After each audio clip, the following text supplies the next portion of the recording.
Finally, I won't have to see your face anymore. Freeloader, get out! Haha. You should be grateful that we tolerated your freeloading, parasitic lifestyle until now. I see. I understand. I'll leave then. Thank you for everything until now. I quickly packed my belongings and left the house where I had been living with my in-laws. I noticed my mother-in-law looking at me with the happiest face as I was leaving. I left looking all sorrowful, but only I knew about what awaited this house next. My name is Emily. I'm a 32-year-old who works from home. It has been 5 years since I married John. We lived happily as a couple, but around our 4th year of marriage, things started to change. My previously healthy father-in-law suddenly fell ill, and we had to start caring for him. Therefore, we moved in with my in-laws. We thought we wouldn't have to live with them for quite some time, but John was an only child. With no siblings to rely on, we inevitably ended up taking care of my father-in-law. I even considered quitting my job for caregiving. However, perhaps because my hard work was recognized, I was allowed to work from home and continue working. Life in my in-laws' house started off hectically, but problems soon arose. Yes, it was the harassment from my mother-in-law. The common mother-in-law and daughter-in-law problems that you often hear about also fell on me. Emily, how long are you going to slack off and leave the housework alone? Get to tidying and preparing the meal already. Mother-in-law, I'm not goofing around, you know. What are you talking about? You're always clicking away at your computer. Surfing the web, you call it? You must be goofing off. Surfing the web? Haha. The idea that being on a computer equals killing time is so old-minded. I was specially granted permission to work from home. I didn't want to waste the skills I had worked hard to acquire, so I worked hard at my job in between household chores and caregiving to maintain my previous income.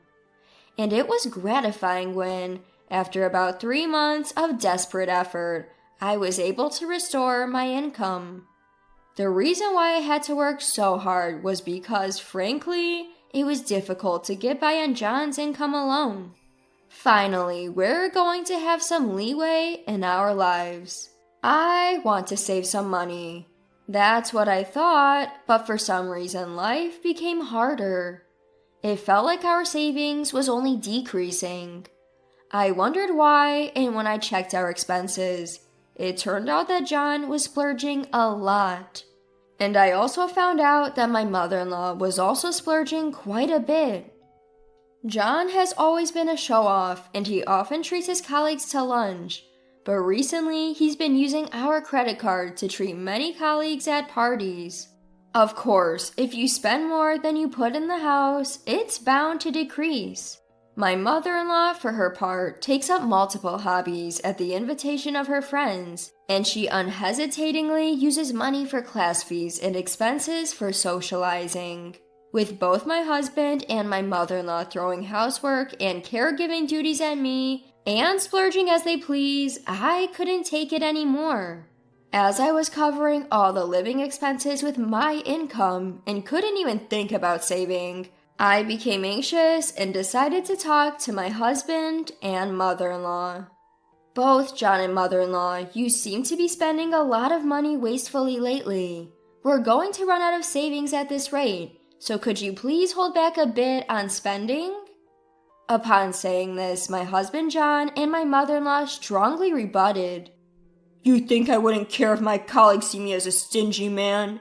You want me to get looked down upon? It's okay if you're not always the one to treat them. Besides, even if you don't show off sometimes, they won't think you're stingy. I'm always considerate towards the people at my office to make sure we all work well together. You wouldn't understand anything about work.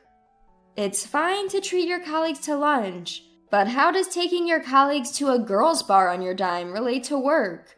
Aren't you just doing it because you enjoy it? How do you know that? You always come home drunk and happily report it yourself, don't you? That's just how much more fun he has compared to talking with you. Mom, you get it too, right? That's what I meant, haha. I too attend my classes to spend my dwindling time having fun with my friends. Are you telling me to stay cooped up at home? You're such a terrible wife. There's no reason for you, who don't even earn a cent and only do housework, to tell me what to do. Really, what is she thinking? Acting all high and mighty when she's just a housewife. I do work, and you guys know it. I'm earning and contributing to the household, you know. I'm also taking care of your father, not just doing the housework. Don't lie. My mom takes care of my dad, and since you're not even going to the office, you're not earning much, are you? Who the hell do you think you are? Getting all cocky just because you work part-time. Stunned, I was at a loss for words. It seems like this mother-son duo really didn't understand that I was truly working and taking care of the house and father-in-law, all while earning. Moreover, my mother-in-law seemed to have told John that she was the one taking care of my father-in-law, making me look like a lazy housewife. I considered leaving several times, but the reason I refrained was, of course, my father-in-law. My father-in-law has always been very kind to me since I got married to John, and he would always say, "Emily, I'm really sorry that a great daughter-in-law like you has to put up with so much." Father-in-law, I don't mind taking care of you. What are you talking about? I do feel guilty about needing care, but I feel even worse about how my wife and son are treating you. You're being taken advantage of, aren't you? Well, yes. With just John's income, we wouldn't be able to maintain a living. I know that it's all thanks to your hard work that we're getting by. Father-in-law, you knew? It turned out that my father-in-law had been aware of the household situation for a long time. And every time he needed care, he would thank me and speak to me with a kind voice. I loved my father-in-law, and I didn't find taking care of him a burden at all. What if I left this house? I was anxious about who would take care of my beloved father-in-law, so I decided to take care of him diligently until he passed away. And about a year later, my father-in-law passed away. During the funeral of my father-in-law, whom I loved so much, I cried the whole time. Seeing me, my mother-in-law coldly said, "Emily, why are you crying so much?" Without shedding a tear, my mother-in-law showed no signs of grieving for my father-in-law. So of course I replied, "What? My father-in-law has passed away. Of course I would be sad. I've been taking care of him all this time." Upon hearing my response, my mother-in-law exploded in anger. "Gosh, as if I didn't take care of my husband at all!" In reality, my mother-in-law heartily took care of my father-in-law. She took advantage of me, doing neither housework nor caregiving, and claimed she was too busy with her hobbies. Despite that, she always found the time to go out. She played the part of the poor mother-in-law being bullied by her daughter-in-law, even pretending to cry in front of relatives. From the outside, it seems like I was a terrible daughter-in-law, to the point where people said, "Please stop being so harsh on your mother-in-law." Some even sided with her and blamed me. I was merely grieving the death of my father-in-law, yet even strangers blamed me. It pissed me off. I chose to stay away from our relatives. Then John, having noticed me, approached me to complain. "So, you embarrassed my mom in front of our relatives, huh?" "What are you talking about? I don't understand. I was just crying and grieving your dad's death. Then your mom came up to me making snide comments. That's all." "I heard you were talking as if she did nothing for my dad." I didn't say such a thing. I was just talking about how sad I was that your dad, who I had been taking care of, passed away. Maybe it sounded like I was blaming your mom because she didn't do anything in reality. Are you looking down on my mom? No, I'm just telling the truth. And if you're so upset, you should have helped me out. Don't you think you could have taken better care of your own dad? Why are you blaming me too? I have nothing to do with this. Nothing to do with this. You're his own son. Didn't you feel any responsibility to take care of him? I had work. It was your job as a housewife to take care of him. That makes no sense. I have work too, so that's unfair. Our argument heated up and was broken up by panicked relatives. Although the argument ended there, my husband and I didn't speak for the rest of the day. Later, after all the funeral-related matters were settled, a lawyer spoke about the inheritance. I'd like to discuss the will concerning the inheritance following your father-in-law's death. It is written that the rights to the family home and the land will go to his son John, while the remaining money will be split evenly between his wife and his daughter-in-law Emily. What? Why would Emily get a part of the inheritance? I'm his wife, right? If John gets the land and the house, shouldn't the rest of the assets all be mine? Your husband expressed his gratitude to Emily, who dedicated herself to his care. It is his wish to leave her part of the inheritance as a token of that gratitude. This is a decision made by your husband, and it cannot be overturned. So that's it. Oh, I see. Emily was only taking care of him because she was after the inheritance. Why would you say that? It must be. Why else would she dedicate herself to caregiving? I've had a good relationship with my father-in-law ever since we got married. I took care of him to repay his kindness. If you think it's impossible, why did you push the caregiving onto me, mother-in-law? How can you belittle me like that? Don't talk crap. I get it now, so keep your mouth shut. With our lawyer present, my mother-in-law couldn't say anything inappropriate, so she continued with a frustrated expression. So he decided that.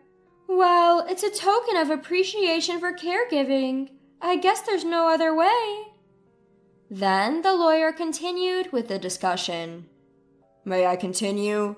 Your father-in-law left a note saying that Emily no longer needs to take care of him. At that moment, my mother-in-law's face, which had been bitter up to then, suddenly lit up with a smile. That's it! That's what it means. I understand now. Huh? What do you mean? Confused by his mother's excitement, my husband seemed completely at a loss. It means that Emily is no longer needed in this house, since she won't have to take care of my husband. The reason for dividing the inheritance was just severance pay, not gratitude. My mother-in-law twisted my father-in-law's will according to her own speculations. My mother-in-law misunderstood my father-in-law's will as my father-in-law and I had intended it to be misunderstood. Actually, there was a discussion between my father-in-law and me while he was still alive. My father-in-law wished to set me free from this house after his death. He planned to use his will to fool my husband and mother-in-law, allowing me to leave the house without any trouble. And just as my father-in-law intended, my mother-in-law, who was completely fooled, is trying to kick me out. While making sure they did not catch on to my true feelings, I pretended to be shocked by the will, saying, "Oh, Father, why would you do such a thing? See, even my husband didn't see you as his precious daughter-in-law. John, you don't need Emily anymore, do you? Just divorce her already." John, you wouldn't say something like divorce, right? I looked at John with tearful eyes. After a long pause, Indeed, it seems better to divorce, he finally said. Me, I've received the family property and Mom has got the money.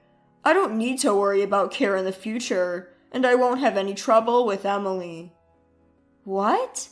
I see. That's how it is. Sorry, but could you leave me? Understood. I guess there's no place for me anymore here, I meekly said as I took a piece of paper from my drawer and handed it to my husband. When we had a fight before, there was one time I went to pick this up. That, of course, was the divorce papers. My husband immediately signed the divorce papers. Finally, I don't have to see your face. A freeloader who doesn't work. Get out, haha. Appreciate that I put up with a parasite like you all this time. I see. Okay, I'll leave. Thank you for everything so far. Speaking of which, since the lawyer is here, I want to discuss. It's okay if there's no property division, right? I've received enough from my father-in-law's inheritance. That's right. How considerate of you, Emily. I've been able to live on my earnings. It would be brazen of you to want more. Well, you're right. All right, the discussion is over. Please leave this house as soon as possible. I quickly packed my belongings and left the house where I had been living. My mother-in-law was watching me leave with a joyous face beyond words, not knowing what awaited in this house. After leaving the in-laws' house, I immediately submitted the divorce papers to the city hall. Arriving at the apartment I had rented in advance, I shouted in the wide room alone. Yes, I've finally been set free! I'm free! I just couldn't help but yell. I was so happy to be free from the painful married life. I can't thank my father-in-law enough, who planned the escape from that house. Since then, I've been enjoying a too comfortable life alone. I adapted to working remotely at my in-laws' place. But now that I left, I now have much more time to dedicate to my work. My income has increased due to that, and I'm able to live a luxurious life without being disturbed by anyone. One day, I got a call from my ex-husband, John. It's been a while. What brings you to call me? Emily, please help us. We're having a tough time making ends meet. Is this some kind of joke? Weren't you the ones who told me to get lost? Even though we're getting the same salary as before, for some reason we don't have enough money. We can't live like this. Oh dear, haha, that does sound tough. I decided to drop the final bombshell. Well, that's because my salary isn't going into the household anymore. What do you mean? Don't you understand? You couldn't afford your lifestyle just with your salary. All those splurging, and you never noticed? I couldn't afford our lifestyle with my salary alone? Of course not. You've always been squandering all your salary on yourself. The only reason we could get by was because of the money I was bringing in. You and your mother at your ages, your habit of spending is just ridiculous. What? So how much were you making, Emily? Let me see. Back then, it was around $4,800 a month, I guess. You were making that much? Yes, I was. Bet you didn't know that, did you? By the way, now that I don't have any hindrances, I'm making even more. Haha. Even over the phone, I could tell my ex-husband was shaken. Emily, how about we live together again? Huh? It was a mistake to kick you out. It's not too late to start over, right? What are you talking about? It's obvious you're just after my earnings. No, that's not it. I've realized that I still love you, Emily. Don't talk nonsense. I have no desire to return to your place. By the way, what happened to the inheritance your mother received? You should have plenty left from that, right? Well, it's nearly run out. There's no way. She got about $100,000, right? There's no way you could have spent all of it in such a short period of time. We enjoyed shopping and overseas trips. Also, we lost nearly half of it in casinos. Both of you are just hopeless. I'm speechless. I'm a stranger now. I can't do anything about it, and I don't want to. But don't say such cold things. Help us. I don't care. I'm ending this call. Don't call me again. With that, I hung up the phone and immediately canceled the contract of his phone. I have no idea what happened to my ex-husband and ex-mother-in-law after losing all means of communication. However, when I passed by their house nearly a year after that phone call, the place had been demolished. They must have had to let go of the house due to financial troubles. Well, it's none of my business anyway. As for me, I decided to spend my newfound free time on a new hobby and started attending a wine class that I had been interested in.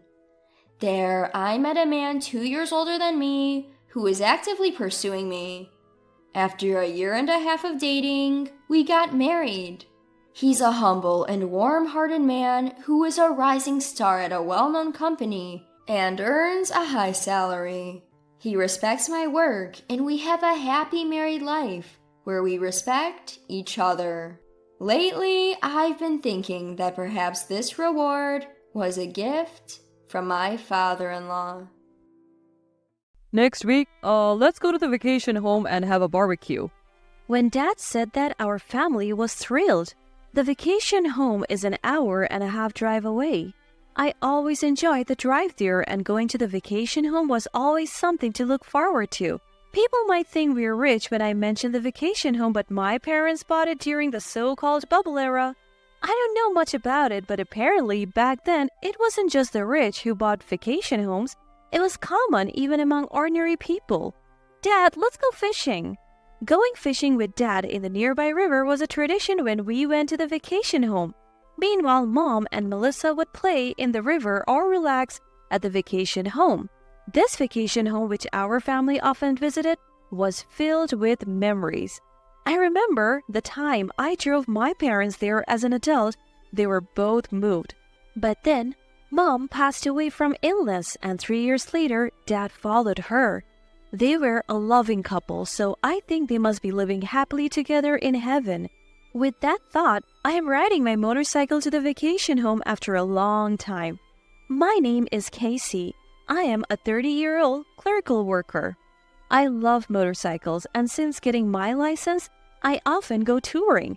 It's definitely influenced by my father. People say it's a masculine hobby, but I like what I like. I am enjoying my life now and not actively looking for a boyfriend or husband. I hope to find a good partner eventually, but I'm not actively looking right now. Melissa, who is 6 years older, got married before Mom passed away and is now a mother of 2. We used to be close, but I don't get along with Lucas, so we hardly see each other. Lucas, 3 years older than Melissa, started a business and he often belittles me for being just a clerical worker in a small company. So I avoid him as much as possible. If you start a business, you're the president, whether you have 1 employee or 100. President is president.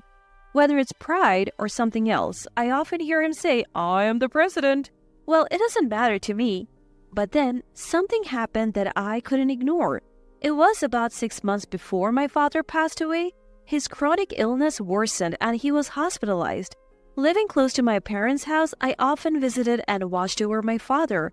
I was estranged from Melissa and her husband at the time, but I felt it would be unfair to my father not to tell Melissa if something happened, so I told her the situation. The hospital was about a 30-minute drive from Melissa's house. I thought she would come to visit, but she never did, saying it was too hard to bring the 2 kids. I never heard from my father that Melissa had come, so she probably didn't. Lucas is head over heels for Melissa, and he has spoiled and flattered her since they were dating. And Melissa has come to think that's normal and her attitude towards others has changed. In a word, she's lost her compassion. When she got married, I think she stopped thinking of us as family. "My new family is my family," she declared. Probably she found our parents who would scold her for being selfish annoying. Living a life spoiled by Lucas who would let her do anything, I didn't want to be involved with Melissa and her husband, and I have hardly been in touch with them since Melissa's wedding. Yet the moment I informed them of my father's death, Melissa and her husband started to cozy up to me. At the funeral, Melissa whispered in my ear, "Hey, how much is the inheritance?" "What?" Is this the place to talk about that? I couldn't believe my ears, but Melissa's eyes were serious. Lucas, sitting next to her, was looking at me too. I'll sort it out later, so I don't know the details, but I don't think it's a significant amount. I had planned to pay for my father's hospital bills, but he insisted on using his savings, so we used what he had saved for the hospital expenses. Even after the funeral, I was busy greeting relatives and funeral home staff, but Melissa and her family were relaxing as if it were someone else's business. And as I passed by Melissa, she and her husband said, "Hey, can we go home now?" Sure enough, Melissa had changed. The old Melissa loved her father and would never have behaved this way at his funeral. She would have been sobbing, but this is how it is now. I became sad. Hey, we can't leave until we have settled the inheritance, Lucas said, laughing. I was angered by his words and raised my voice without thinking. So we can't talk about the inheritance now? Please go home. Thank you for coming today. Those were not words to say to Melissa and her husband. I knew it, but I didn't want to think of them as family. The funeral ended and I slept for a night, but I was so sad about various things that I jumped on my motorcycle and ended up at the vacation home. What should I do with this vacation home? It's also part of the inheritance. I was troubled. Then Melissa called me. When I answered the phone, Melissa suddenly said something outrageous. "Hey, Casey, re-announce the inheritance." What? So that's how it is? When I fell silent, Melissa started talking on her own. "After all, Casey, you're single, so you don't need money, right? We have 2 children and we never have enough money. You wouldn't understand being single, but raising children costs a lot." Melissa started talking about her children whenever she could. During the New Year's celebration, she would show up at her parents' house where relatives gathered, saying it was troublesome to stay long with the children, only to take gift cards and sweets and leave. It was clear that she was after the gift cards. At some point, she became greedy for money and I began to dislike Melissa. And it's the same now that my father has passed away. Without mourning or thinking about my father, all she talks about is the inheritance. I was disappointed in Melissa. "Hey, are you listening? So renounce the inheritance." Even if you call it an inheritance, most of my father's savings were used for hospital bills.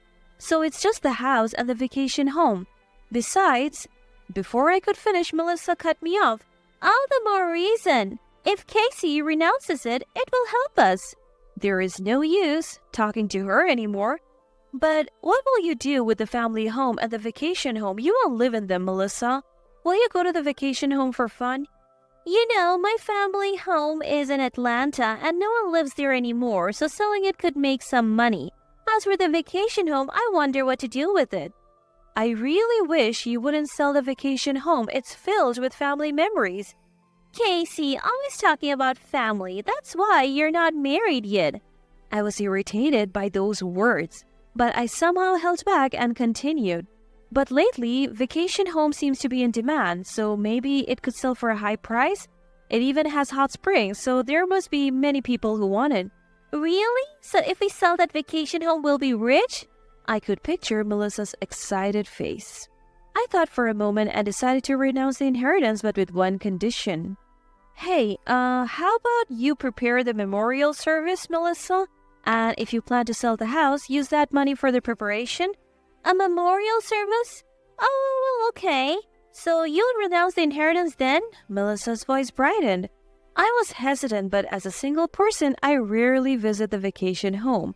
If so, it would be better for Melissa's family to use it, and if Melissa decided to sell it, I would be fine with others using that memorable vacation home. I paused before replying.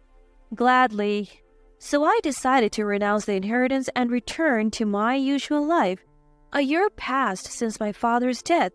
"Melissa, how's the memorial service preparation?"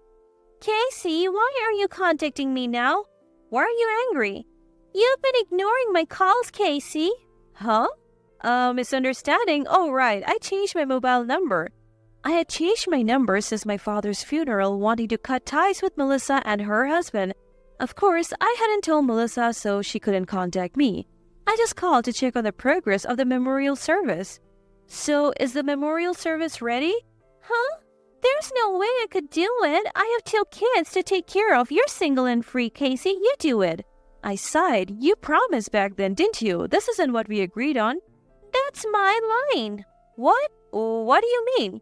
You said the vacation home would sell high, so I thought I'd sell it right away, but it's not selling at all. Instead, I'm being charged thousands of dollars for maintenance and repair fees, and even for using the hot springs. What's going on? Oh, that I found out about it later. That's awful. It's a scam. A scam. Why, Melissa? You're the one who wanted me to renounce the inheritance, right?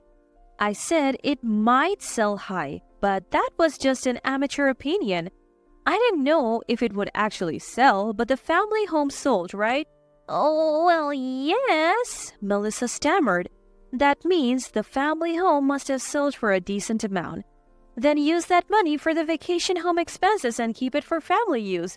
If I want to use it, can I pay a fee? So Melissa, you really want to sell it? I asked Melissa the obvious question once more. How about renting out the vacation home then? You could set up tents in the yard for camping. Camping seems to be trendy, and you could keep the hot springs and turn the rest into a campground. Of course, I'm just an amateur, so maybe consult with a real estate agent? Melissa's voice brightened noticeably. That's an idea. I hadn't thought of that. By the way, I can arrange the memorial service if you will pay the cost as promised. If you don't pay, then transfer the rights to the vacation home to me.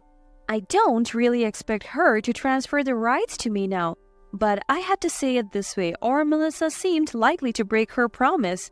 Melissa, who thinks she found a use for the vacation home, obviously had no intention of giving it up. As expected, she nodded. Well, I guess so. The vacation home seems to be working out, so I'll cover the costs. Then I'll arrange it. Once the amount is settled, transfer the money to my account first. Understood. The memorial service went smoothly. Of course, I made sure to get the money in advance so there was no loss. After the memorial service, Melissa said, I'm glad Dad left us the vacation home. Our dreams are expanding.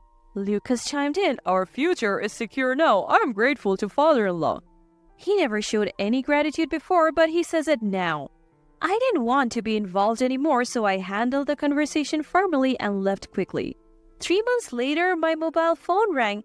Casey, you lied again. What now? What's the problem? The vacation home. Melissa was furious and kept talking. You said to rent it out, but no one wants it. And when I asked about turning it into a campground, they said tents are prohibited on that land. Now I'm just losing money. What are you going to do about it? Wow, that's tough. I didn't know that. I listened to Melissa's anger and nodded. It's not just tough, it's your fault, Casey. Why is it my fault? You were the one who got greedy and wanted to renounce the inheritance. If we had properly divided inheritance, I would have researched and considered selling or managing it, but it's yours, Melissa, so it's not my place to interfere. Since Melissa kept ranting about fraud and demanding I do something, I interrupted her. Besides, you have the money from selling the family home, right? It's not fair to take what you want and push off what's a burden. That money's long gone. What? I couldn't help but let out a stunned voice. Lucas failed in his business. Now we are in debt. The company of a man who always boasted about being a CEO and having business acumen went bankrupt? I couldn't help but laugh. That's really tough. I said the words, but I couldn't stop laughing. Hey, what are you laughing at? We have 2 kids, you know. Both of your kids are already in middle school, right? The older one is about to be a high school student. High school students can work part-time. And if the family pulls together, you can quickly handle that amount of debt. Well, if Melissa and Lucas can humble themselves and ask for help, that is. What? Casey, you're single. You can't understand what it's like to have a family. Sure. That was true until recently. What? Oh, I got married. My partner is a business trader. A business trader? Casey, where did you find such a wealthy person? Well, I think he earns more than our peers. He's a fellow motorcycle enthusiast. Melissa, you always told me to stop riding or I would miss my chance to marry, but I got married safely. I'll be a mother next year. What? So, just like Melissa, I'll be focusing on my new family. Please don't contact me anymore. Bye. I cheerfully hung up on the phone. I met my husband shortly after my father's death and we hit it off right away. I think my worried father might have guided me to my husband. After my father's memorial service, my husband and I had a small wedding and I soon discovered I was pregnant. I couldn't show my parents my wedding dress or their grandchild's face, but I'm sure they're watching from heaven. Dad, Mom, I'm very happy now.